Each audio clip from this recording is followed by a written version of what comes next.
bersalah, hukum aku. Tapi bila menang, hapus nodaku. Hanya itulah pintaku kasih kepada dirimu. Bila bersalah, hukum aku. Tapi bila menang, hapus nodaku. Hanya itulah pintaku kasih kepada dirimu.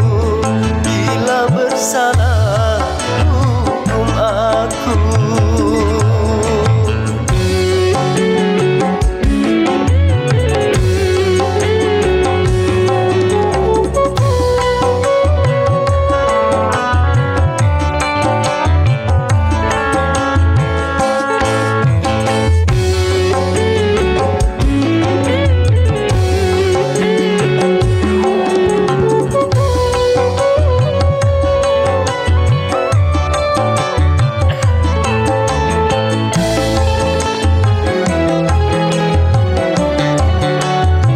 Sudah hamil 3 bulan, korban rayuan perbuatan lelaki tak berperi kemanusiaan.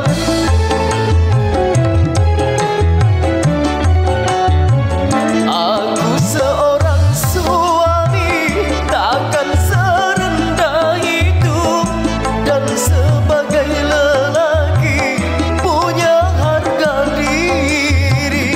Tidakkah engkau kasihan dia sebatang kara, ataukah merasa iba engkau sesama wanita?